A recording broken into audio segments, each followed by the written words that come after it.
এবার ভারতের জম্মু কাশ্মীর ও পাঞ্জাবে সামরিক স্থাপনায় ক্ষেপণাস্ত্র হামলা, নয়াদিল্লির অভিযোগ অস্বীকার ইসলামাবাদের সীমান্তবর্তী এলাকায় ব্ল্যাকআউট। ভারতের অর্ধশত ড্রোন ভূপাতিত করার দাবি পাকিস্তানের, বদলা নেয়ার প্রতিজ্ঞা। মোদী সরকারকে বিরোধীদের সমর্থন। 15টি শহরে ইসলামাবাদের হামলার চেষ্টা প্রতিহতের দাবি নয়াদিল্লির।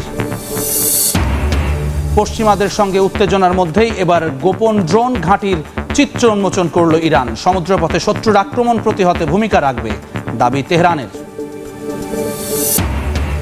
গাজায় ইসরায়েলি হামলায় নিহত 16, চলমান যুদ্ধে 1 লাখ টন বোমা ফেলেছে নেতানিয়াহু বাহিনী, দাবি গাজা সরকারের।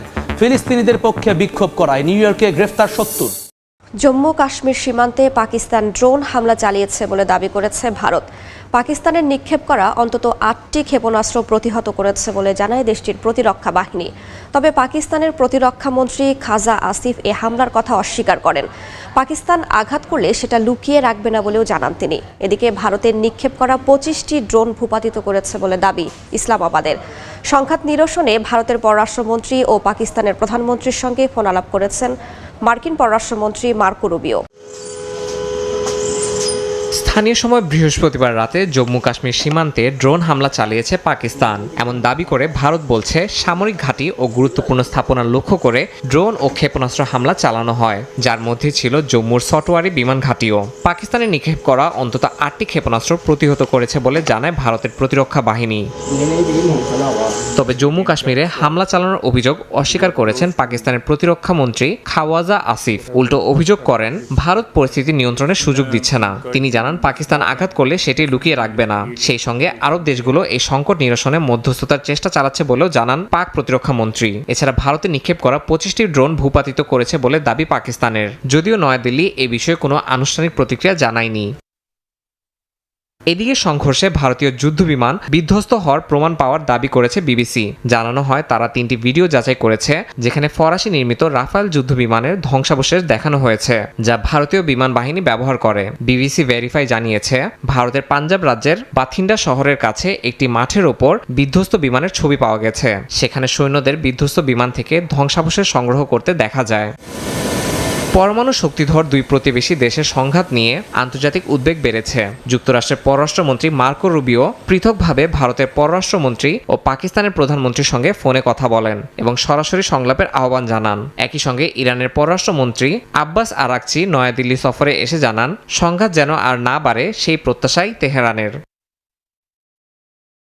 পাকিস্তানের দিক থেকে ছোড়া 15টি মিসাইল মাঝ আকাশেই ধ্বংস করার দাবি করেছে ভারত। রুশ নির্মিত S-400 ডিফেন্স সিস্টেম ব্যবহার করে এসব ক্ষেপণাস্ত্র ধ্বংস করা হয়েছে বলে জানান ভারতের প্রতিরক্ষা মন্ত্রী রাজনাথ সিং। পরে ইসরায়েলের হারপি ড্রোন উড়িয়ে পাকিস্তানের রাডার ও এয়ার ডিফেন্স সিস্টেম ভেঙে ফেলারও দাবি করে নয়াদিল্লি।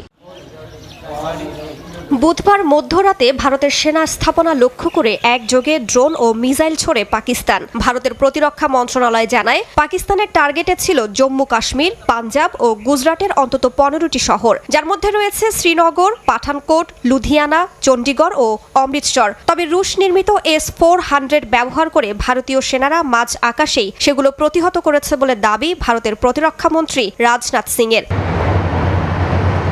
ভারতের সুদর্শন চক্র রুশ নির্মিত এই S-400 সিস্টেম 600 কিলোমিটার দূর থেকে মিসাইল শনাক্ত করে 400 কিলোমিটারের মধ্যে ধ্বংস করতে পারে। এটি ব্যবহার করে চলন্ত লক্ষ্যবস্তুকে প্রতিহত করা হয় বলে জানানো হয়। এদিকে পাকিস্তানের আকাশ প্রতিরক্ষা রাডার ব্যবস্থা ধ্বংসে ব্যবহার করা হয় ইসরায়েলের তৈরি হারপি ড্রোন। লাহোরে থাকা একটি উচ্চ ক্ষমতা সম্পন্ন রাডার টার্গেট করা হয় এই ড্রোন দিয়ে। হারপি ড্রোন প্রায় 9 ঘন্টা টানা উঠতে পারে। স্বয়ংক্রিয়ভাবে রাডার সিগন্যাল শনাক্ত করে আক্রমণ চালাতে সক্ষম এই ড্রোন উচ্চ বিস্ফোরক ক্ষমতার ওয়ারহেড বহন করে। নির্দিষ্ট ফ্রিকোয়েন্সি শনাক্ত করে ড্রোনগুলো লাহোর সহ একাধিক জায়গায় পাকিস্তানের রাডার ও ডিফেন্স সিস্টেম গুঁড়িয়ে দেয় বলে দাবি করেছে ভারতের প্রতিরক্ষা মন্ত্রণালয়। 125টিরও বেশি যুদ্ধবিমান নিয়ে মুখোমুখি সংঘাতে জড়ায় ভারত ও পাকিস্তান। আকাশপথে দীর্ঘ 1 ঘন্টা যাবৎ লড়াই করে দুই দেশ। CNN জানায় এই সংঘাত সাম্প্রতিক ইতিহাসের অন্যতম দীর্ঘ ও বিস্তৃত ডগফাইট বা সম্মুখ যুদ্ধ। বুধবারের ভারতের অপারেশন সিঁদুর অভিযানকে শক্তভাবে প্রতিহতের দাবি করেছে পাকিস্তান। পাকিস্তানের সেনাবাহিনীর মুখপাত্র জানান, ভারতের প্রায় 5টি বিমান ভূপাতিত করা হয়েছে। এবার সামনে এলো নতুন আরেক তথ্য।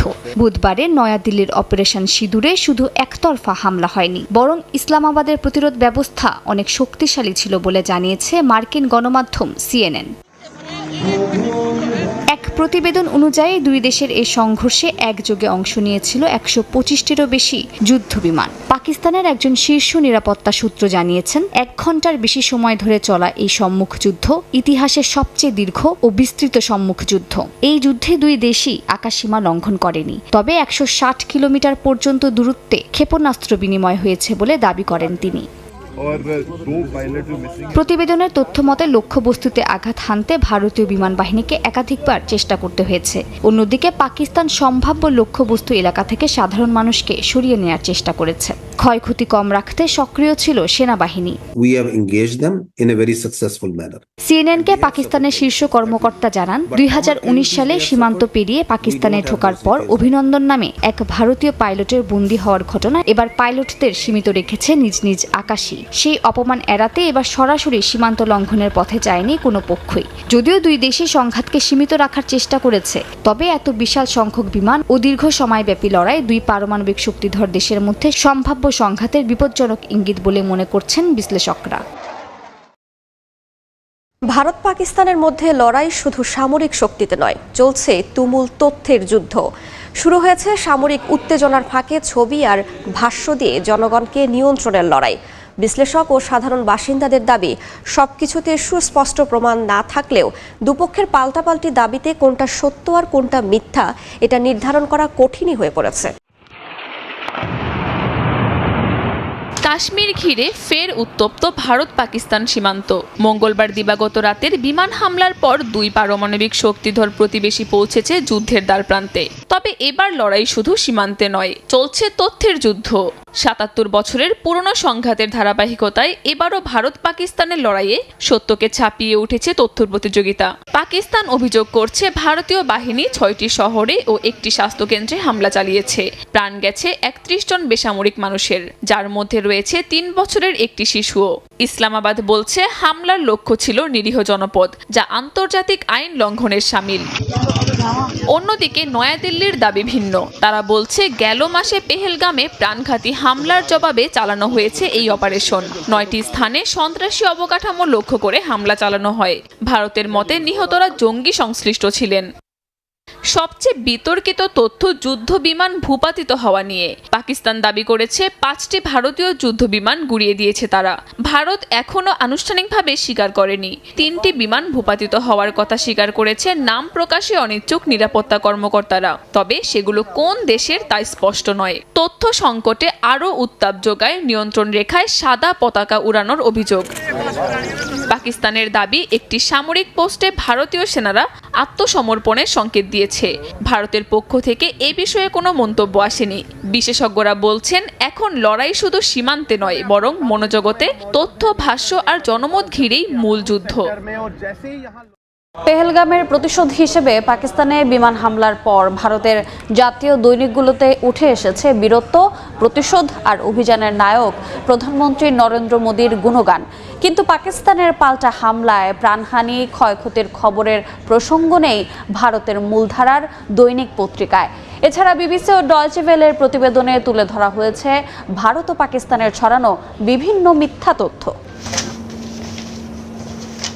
ভারতের জাতীয় দৈনিক পত্রিকাগুলোতে একের পর এক হেডলাইন: পাকিস্তানকে শাস্তি, পেহেলগামের বদলা, ন্যায় বিচার সম্পন্ন। সংবাদপত্রের পাতা যেন যুদ্ধ জয়ের জয়ধ্বনি। তবে গণমাধ্যমের প্রথম পাতায় স্থান পায়নি আজাদ কাশ্মীরে অপারেশন সিঁদুর সেনা অভিযানে নিহত হওয়া পাকিস্তানের বেসামরিক নাগরিকের খবর। এছাড়া বিভিন্ন গণমাধ্যম জানায়, ইসলামাবাদ নয়াদিল্লির 5টি যুদ্ধবিমান ধ্বংস করেছে। যদিও পাকিস্তান দাবি করছে, ভারতীয় সেনাঘাঁটি, বিমান ঘাঁটি ও সীমান্তে কয়েকটি স্থানে তারা পাল্টা হামলা চালিয়েছে। নিহত হয়েছেন কয়েকজন ভারতীয় নাগরিক। যদিও ভারত তা উড়িয়ে দিয়েছে ভুয়া প্রচার বলে। ডয়চে ভেলে ও বিবিসি ভেরিফাইয়ের তথ্য মতে সোশ্যাল মিডিয়ায় ছড়ানো বেশ কিছু ভিডিও অনেকটাই বিভ্রান্তিকর। পাকিস্তানের প্রতিক্রিয়ায় ভারতীয় জেট ভূপাতিত বলা হলেও সামাজিক যোগাযোগ মাধ্যমে ঘুরপাক খাওয়া ছবিগুলো অনেক পুরানো, এমনকি ভিডিও গেম ফুটেজও সত্যি ভেবে ছড়ানো হয়েছে। ডয়চে ভেলের ফ্যাক্ট চেক বলছে পাকিস্তানও একইভাবে পুরানো ফুটেজ ও ভুল তথ্য ছড়িয়ে পরিস্থিতি ঘোলাটে করছে। বিশ্লেষকরা বলছেন উভয় পক্ষই উগ্র জাতীয়তাবাদ ছড়াতে মিডিয়া ও সোশ্যাল প্ল্যাটফর্মগুলো ব্যবহার করছে। সত্য মিথ্যার সীমারেখা ঘোলাটে করে উস্কে দেয়া হচ্ছে যুদ্ধ মনোভাব। ডয়চে ভেলেকে একজন ফরাসি সাংবাদিক জানায়, পেহেলগাম হামলার পর থেকেই ভুল তথ্যের ছড়াছড়ি, এক পক্ষের বীরত্ব প্রচার আরেক পক্ষের শত্রু নির্মূল অভিযানের গল্পে ঢেকে দিচ্ছে সাধারণ মানুষের দুর্ভোগ। ভারত পাকিস্তানের পাল্টাপাল্টি হামলায় নতুন করে আলোচনার কেন্দ্রবিন্দু দুই দেশের সামরিক সক্ষমতা। কে এগিয়ে এমন প্রশ্নের উত্তরে মালয়েশিয়ার গবেষণা সংস্থার পরিসংখ্যান বলছে পারমাণবিক অস্ত্রে এগিয়ে পাকিস্তান আর সার্বিক সক্ষমতায় ভারত। কাশ্মীরের পেহেলগামে সন্ত্রাসী হামলার জেরে পাল্টাপাল্টি নানা পদক্ষেপের পর বুধবার পাকিস্তানের আজাদ কাশ্মীর ও অন্যান্য জায়গায় ক্ষেপণাস্ত্র হামলা চালিয়েছে ভারত। জবাবে ভারতীয় সেনাবাহিনীর একটি ব্রিগেড সদর দফতর ও চেকপোস্ট ধ্বংসের দাবি করেছে ইসলামাবাদ। এই পরিস্থিতিতে মালয়েশিয়ার গবেষণা সংস্থা ডিফেন্স সিকিউরিটি এশিয়া প্রকাশ করেছে দুই দেশের সামরিক শক্তির তুলনামূলক পর্যালোচনা। গ্লোবাল ফায়ার পাওয়ার 2025 অনুযায়ী সামগ্রিক সক্ষমতায় ভারত রয়েছে বিশ্বের 4 নম্বরে, পাকিস্তান 12তম।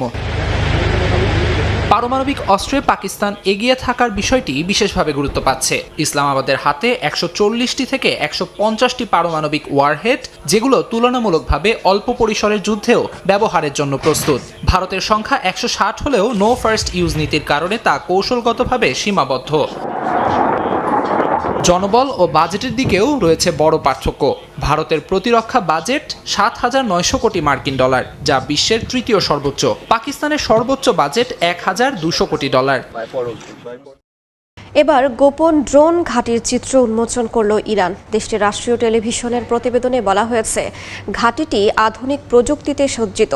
যুক্ত হয়েছে নতুন প্রজন্মের ড্রোন প্রযুক্তি, যা দ্রুততার সঙ্গে শত্রুর অবস্থান শনাক্ত ও হামলার সক্ষমতা রাখে।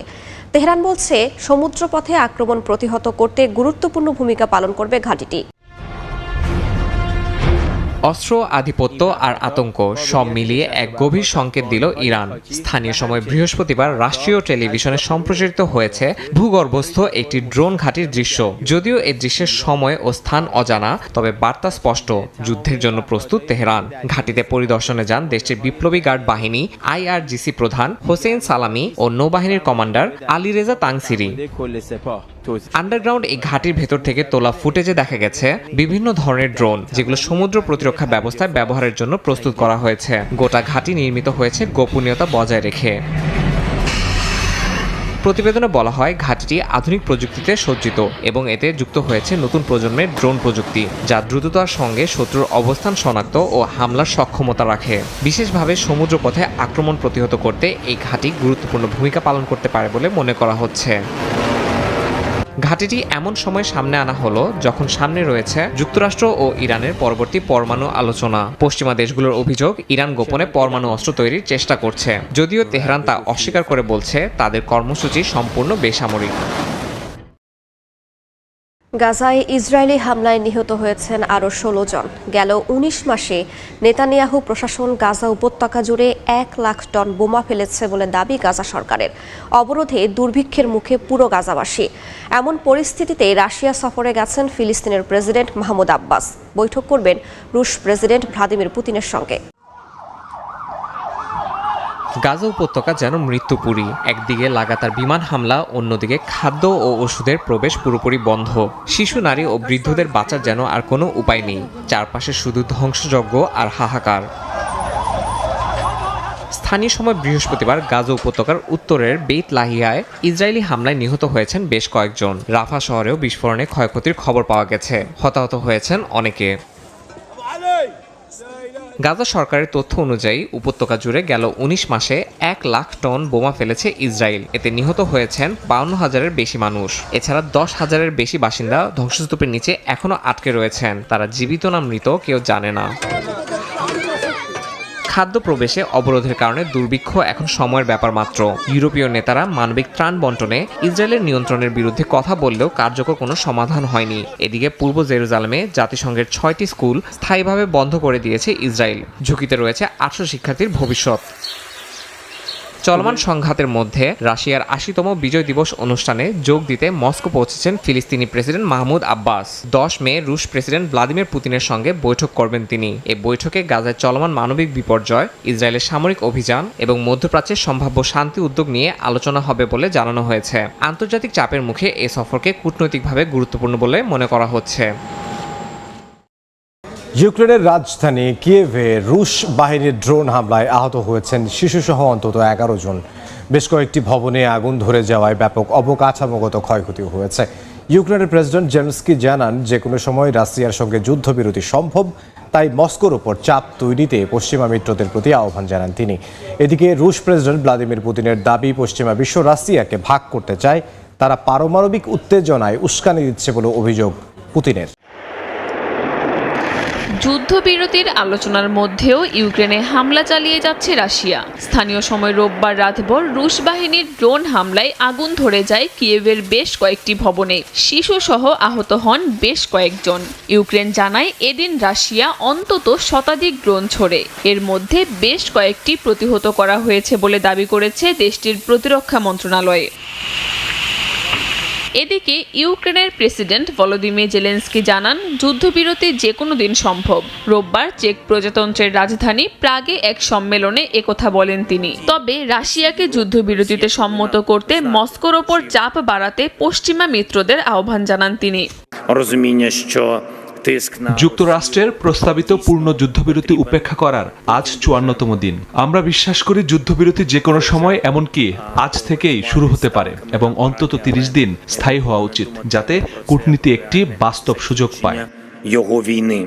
অন্যদিকে রোববার এক তথ্যচিত্রে রাশিয়ার প্রেসিডেন্ট ভ্লাদিমির পুতিন জানান পশ্চিমা বিশ্ব রাশিয়াকে ভাগ করতে চায়, তারা পারমাণবিক উত্তেজনার উস্কানি দিচ্ছে বলেও দাবি করেন পুতিন, যাতে ভুল করে হলেও রাশিয়া পরমাণু অস্ত্র ব্যবহার করে। তবে তিনি আশ্বস্ত করে বলেন পশ্চিমাদের উস্কে দেয়া পথে হাঁটবে না রাশিয়া।